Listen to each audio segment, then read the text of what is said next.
Bienvenue à Voix de l'innovation, une émission podcast de Équité où nous explorons les idées qui façonnent les passionnés du développement logiciel sur mesure. Je suis Romain Rosvik et aujourd'hui nous allons rencontrer des personnes extraordinaires dont leur passion a transformé leur manière de travailler et d'innover. Salut, c'est Olivier Mi sur le podcast d'Équité. Parfait, super. C'est ton premier clap ?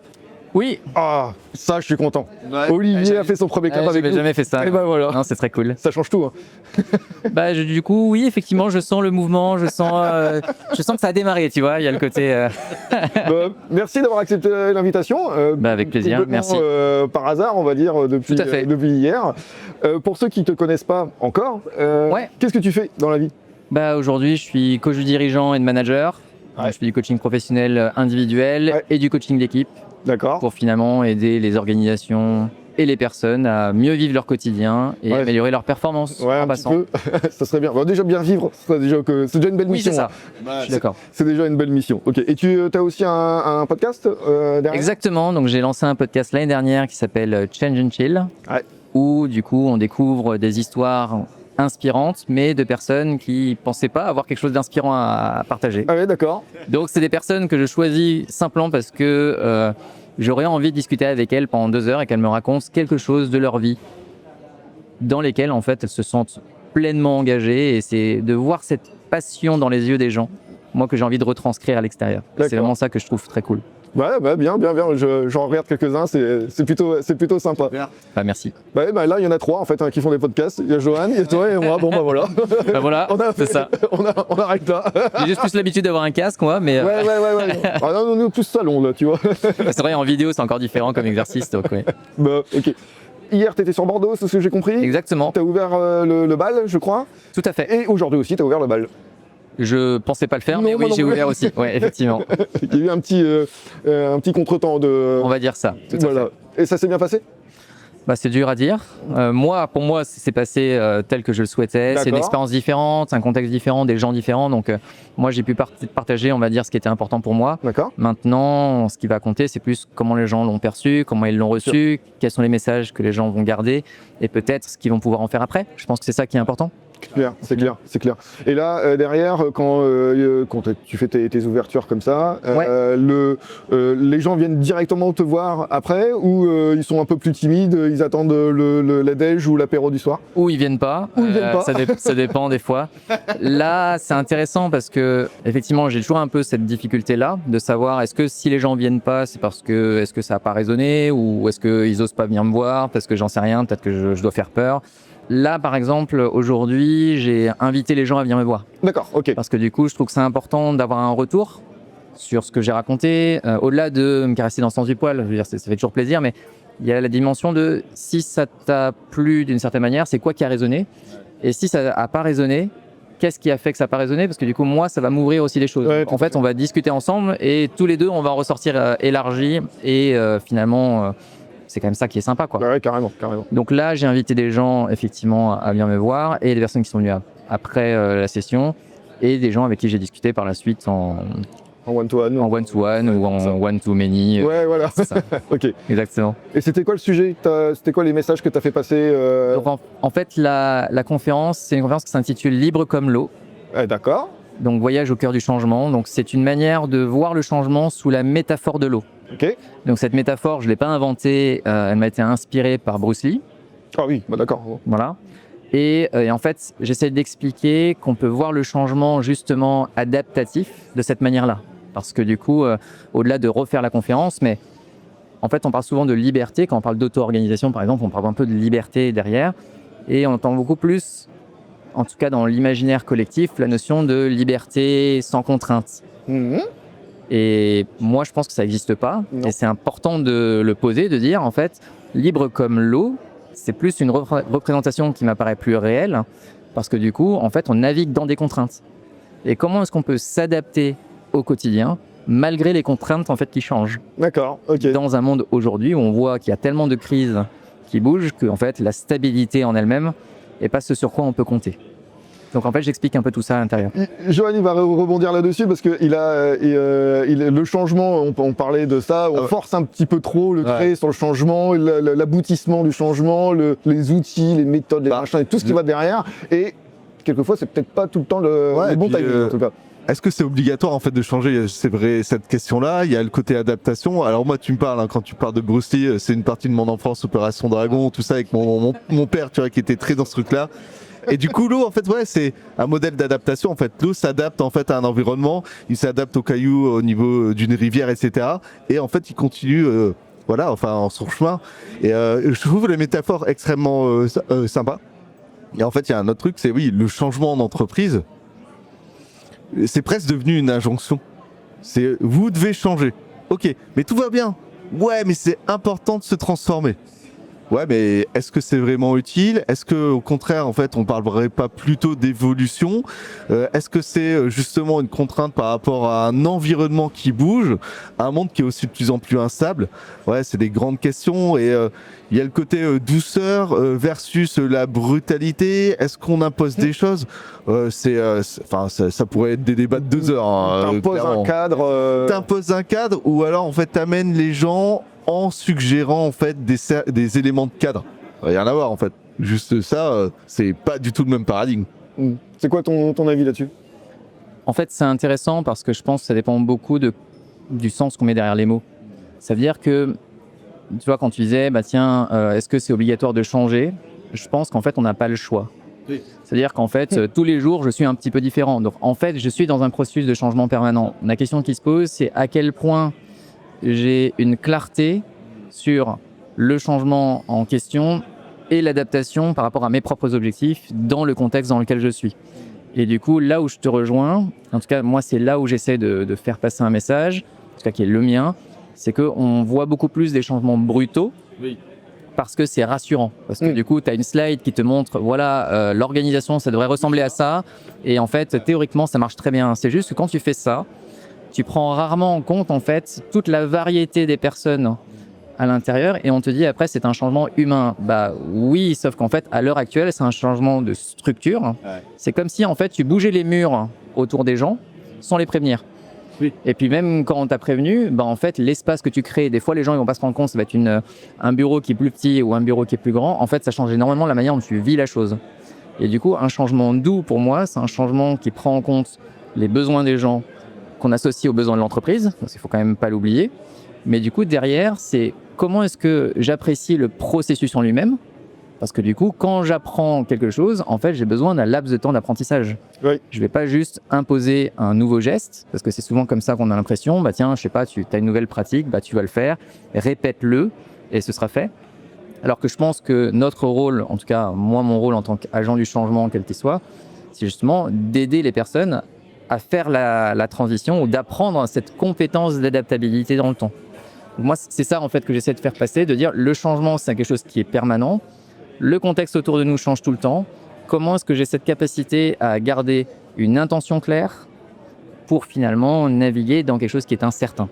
Et du coup, c'est ce que j'essaie de partager dans cette conférence-là au travers justement d'une expérience que j'ai eue moi quand j'ai essayé de créer un programme d'accompagnement. Au-delà du programme d'accompagnement, c'est juste, j'ai essayé de créer un truc en ne sachant rien au départ de ce qui allait se passer. Et puis en fait, tout a changé au fur et à mesure. Mais comment est-ce qu'on épouse le relief sans avoir finalement ce plan parfait dont on a toujours besoin tous les ans pour les entreprises pour déclencher un mouvement, quoi. Tu m'étonnes. Le plan parfait, on le voit très très bien. Hein. C'est pas une roadmap négociable, c'est même pas une roadmap. En fait, c'est on va faire ça, et puis on aura ça.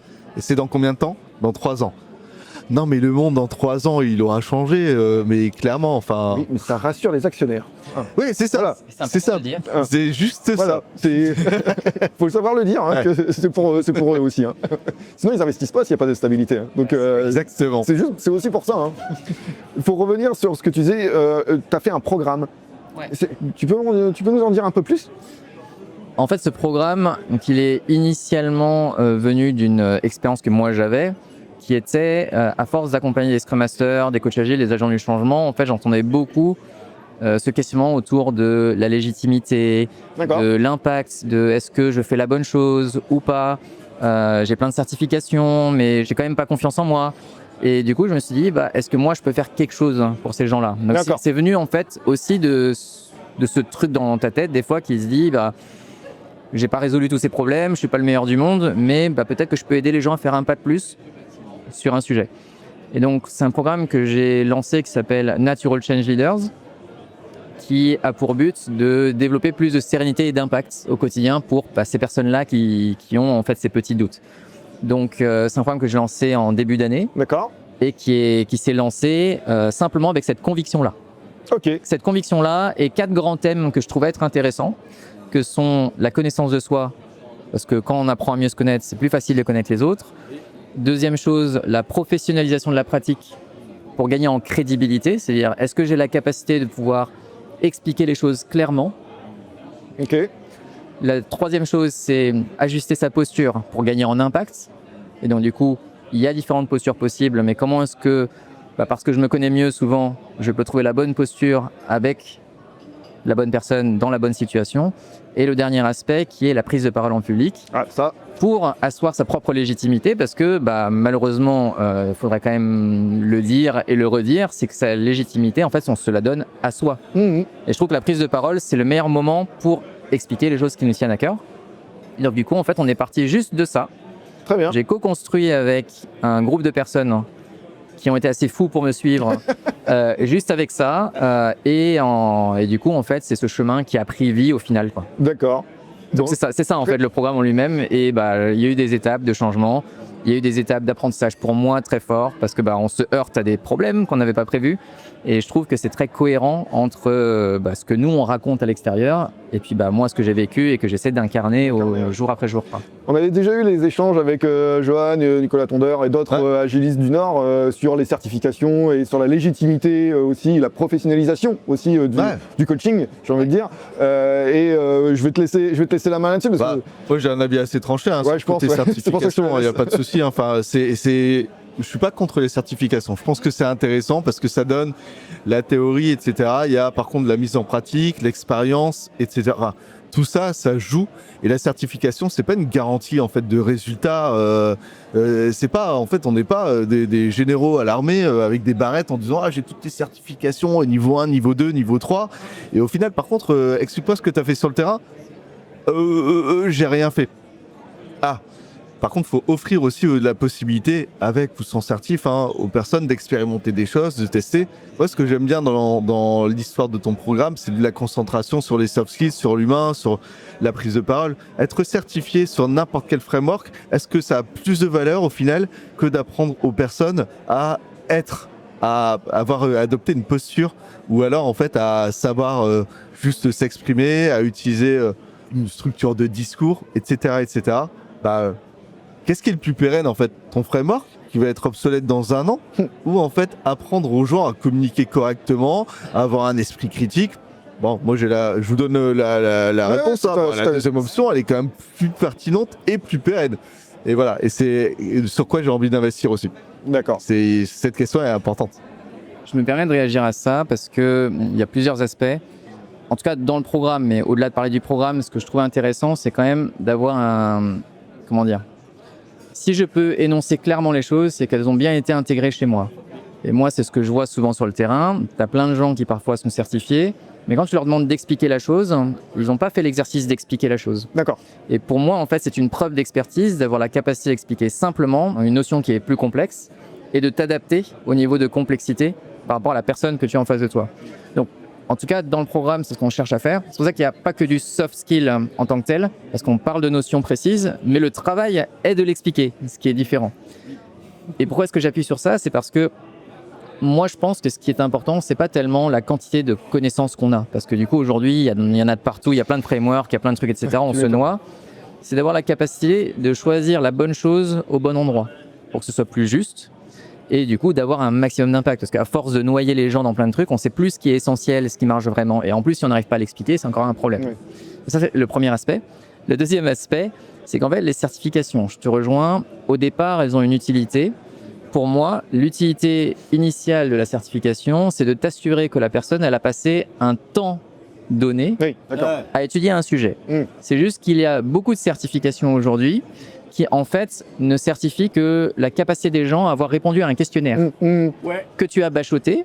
Et donc du coup, alors je sais pas comment c'était pour vous, mais moi quand j'ai bachoté ou pour mon bac ou pour mes examens, en fait je travaille le truc jusqu'au moment, je suis au top niveau pendant l'examen et après pouf, R à Z. Il n'y a plus rien derrière. Donc, Je sais plus faire une dérivée. non mais les intégrales et tout.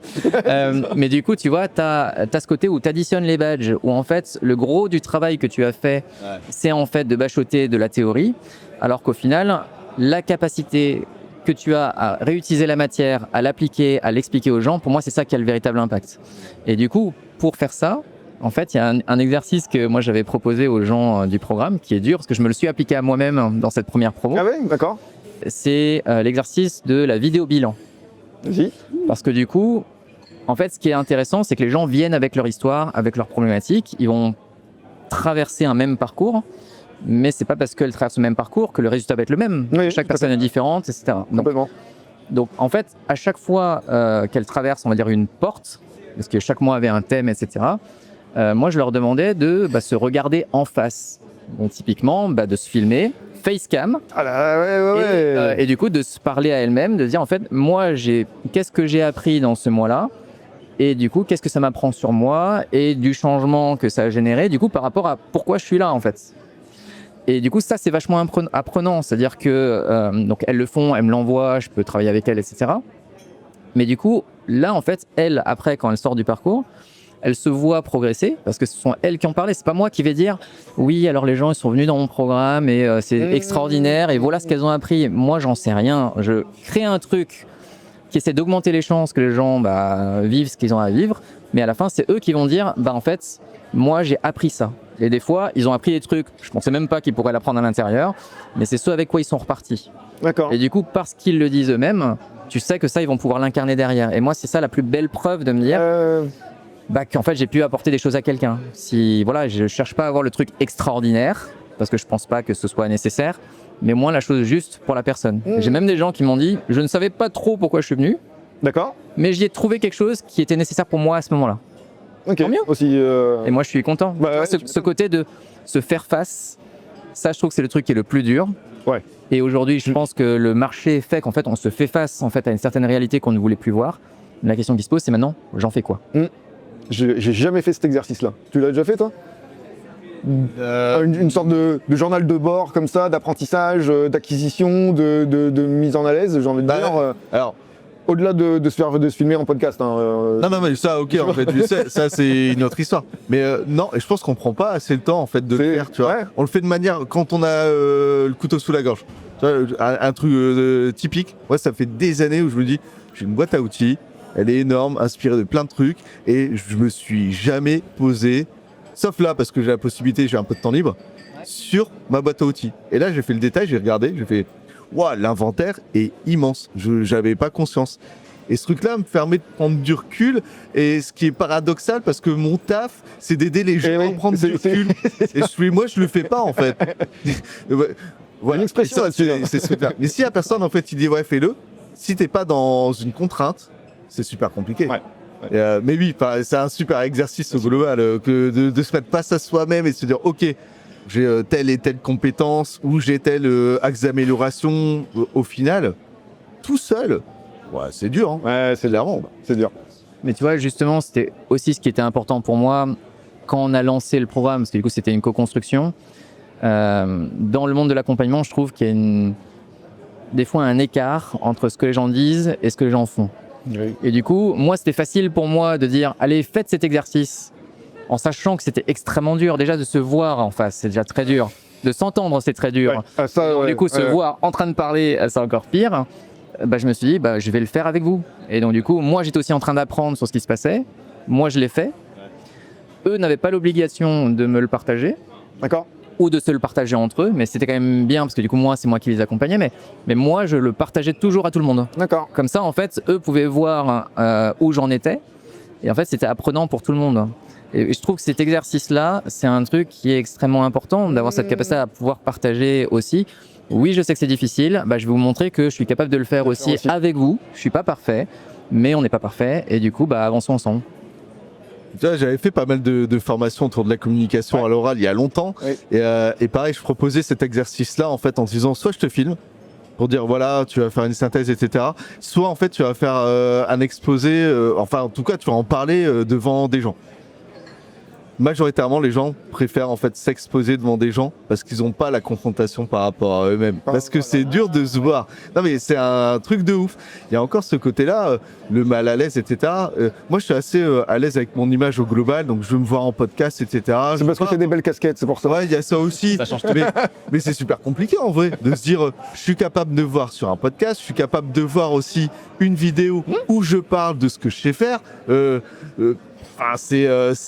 y a une forme de gênance qui est naturelle et pourtant, pour des gens par exemple introvertis, c'est le meilleur moyen de dire regarde, tu es introverti. C'est pas un jugement de valeur, c'est voilà ta posture. Ah, j'avais pas conscience de ce truc-là. Ouais. J'ai rarement réussi à convaincre les personnes de faire cet exercice qui est absolument difficile. Tout à fait. On va arriver à la fin de l'interview. Très bien. T'es un habitué de Nantes? Parce que toi, tu voyages partout. Un petit peu, ouais. Ouais, t'es à Bordeaux hier, Nantes aujourd'hui. Donc, tout à fait. Donc, c'est pas ton premier Agile Tour Nantes? Non. Tu viens chaque année? Tu y arrives? En tout cas, quand ils acceptent que je vienne les voir. Ah oui, d'accord. Effectivement, c'est cool. Mais là, effectivement, j'ai eu la chance que les dernières années, à chaque fois que je proposais un truc ou que eux connaissaient certains sujets que j'abordais, ils m'ont permis de venir. Donc, merci à eux surtout. Ouais, super. Et donc là, derrière, toi, tu étais à Bordeaux. À Lille, tu étais déjà venu, je crois. Je suis déjà venu il y a un certain temps, mais non, là, cette année, c'était juste en fait Bordeaux et cette année, c'est juste Bordeaux. Oui, c'est ça, c'est déjà pas mal. C'est clair. On est Tour de France. Ouais. Il y aura, non, effectivement, il y a donc Bordeaux, il y a Nantes et le dernier pour moi sera Genève.